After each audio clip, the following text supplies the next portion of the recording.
Good morning, good afternoon, good evening, good night. Civil services forum में मैं आप सभी सोशियोलॉजी के यंग एस्पिरेंट्स का स्वागत करता हूँ।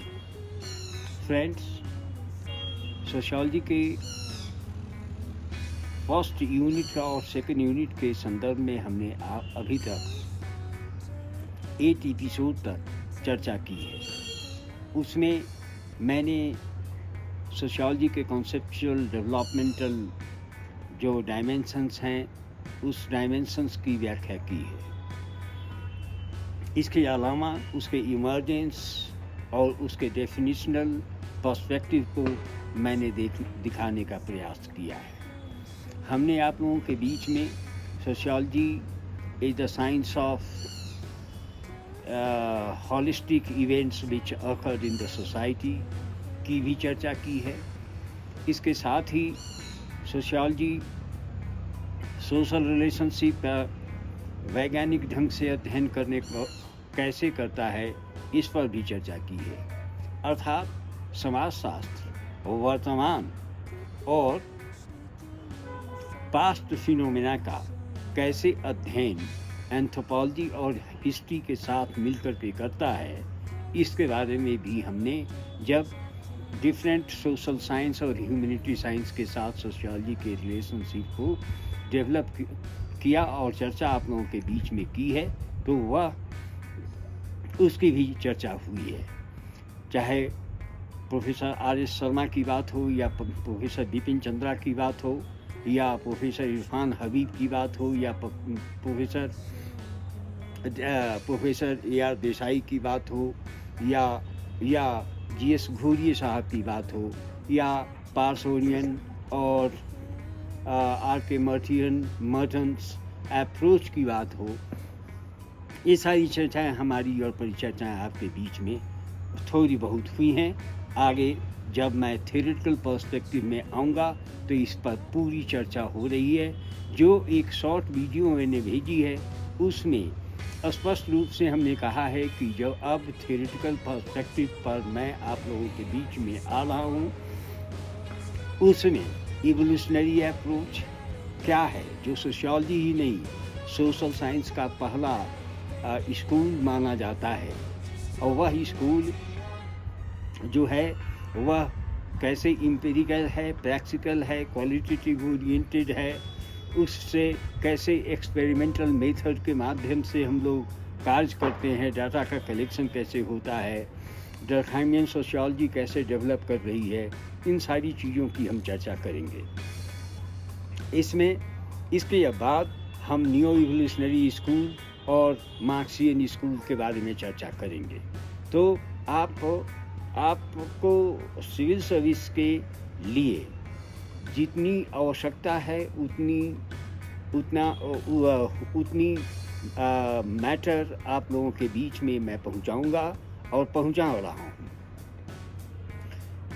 बहरहाल धीरे धीरे और क्रमिक गति से कार्य करने की प्रक्रिया से विकास में जो सस्टेनेबिलिटी होती है वह सस्टेनेबिलिटी ज़्यादा होती है, यह समाजशास्त्र की मान्यता है। और एक समाजशास्त्र के छात्र होने के नाते मैं इसमें विश्वास करता हूँ और आप लोगों को भी यह संदेश देता हूँ कि आप उसे समझने का प्रयास करें। दोस्तों, युवा दोस्तों, हमने आपके बीच में सोशियोलॉजी के कॉन्सेप्चुअल डेवलपमेंटल डायमेंशन के संदर्भ में 2 स्कूल की चर्चा की है, जिसे एक जॉर्ज सिमेनले ने डेवलप किया और वह प्योर साइंस के रूप में डेवलप किया है।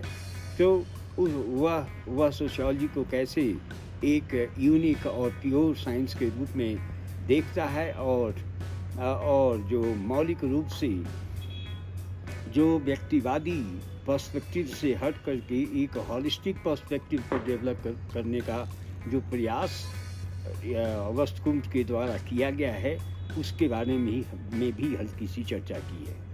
इसके अलावा मैंने आपके बीच में पॉजिटिविस्टिक ओरिएंटेड हो करके सोशल फिनोमेना का अध्ययन करने पर जो बल दिया गया हुआ है वह थियोलॉजिकल, मेटाफिजिकल और पॉजिटिविस्टिक अप्रोच के माध्यम से समाज को जोड़ने का कैसे प्रयास किया गया है, इस पर भी चर्चा हमने की है। तो युवा दोस्तों, मैं यहाँ से एक बात और मैं बता दूँ जिसकी चर्चा हमने नहीं की है। एक बात यह है कि सोशियोलॉजी एक वैल्यू फ्री स्टडी करने वाला साइंस है या नहीं है। यह बहुत महत्वपूर्ण क्वेश्चन है और यह क्वेश्चन बार बार आते हैं यूपीएससी में। तो इसका इस संदर्भ में भी मैं आप लोगों के बीच में बहुत जल्दी चर्चा करूंगा।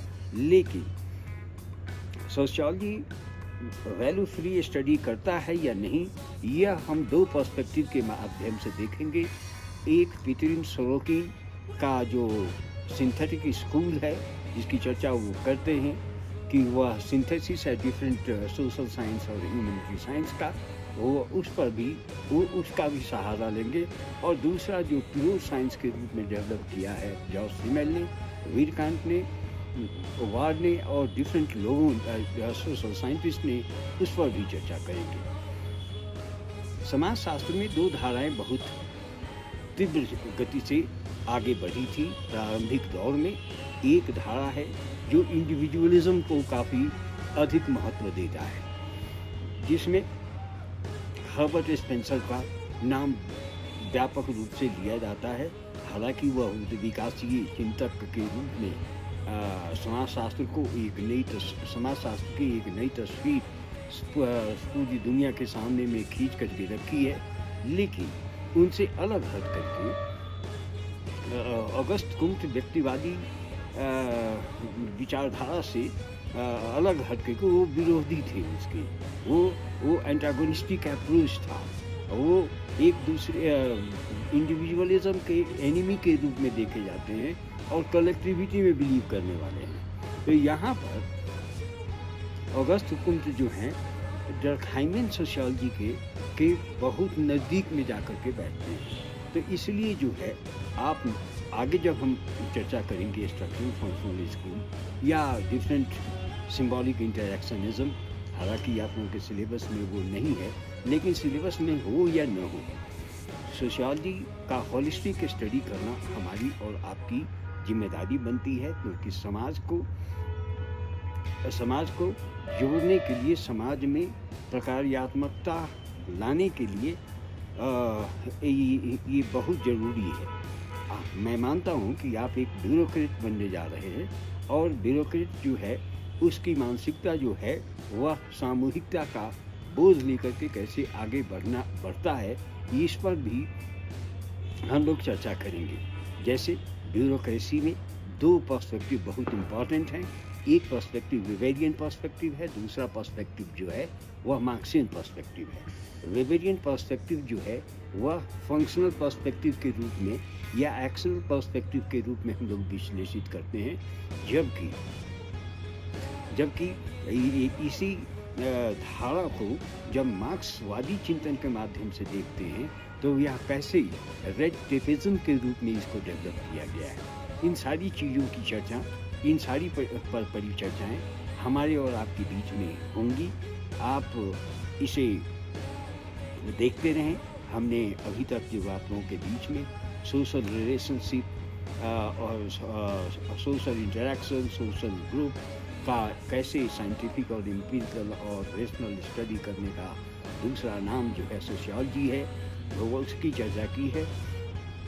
उसके अलावा सोशियोलॉजी और हिस्ट्री, सोशियोलॉजी और साइकोलॉजी, सोशियोलॉजी और सोशल एंथ्रोपोलॉजी, सोशियोलॉजी और political science, sociology and economics, इन पर हमने आपके बीच में 8 एपिसोड में चर्चा की है। उसमें किसी भी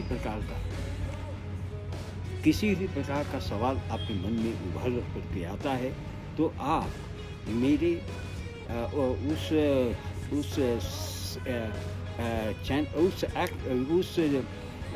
एपिसोड में जाकर कमेंट कर सकते हैं। मैं इमीडिएट उसका संज्ञान लेते हुए आपके बीच में मैं उसका समाधान रखूँगा। इसी के साथ मुझे जिस तरह से सहयोग आप करते कर रहे हैं वैसे ही सहयोग करते रहें, सब्सक्राइब करते रहें, लाइक करते रहें और शेयर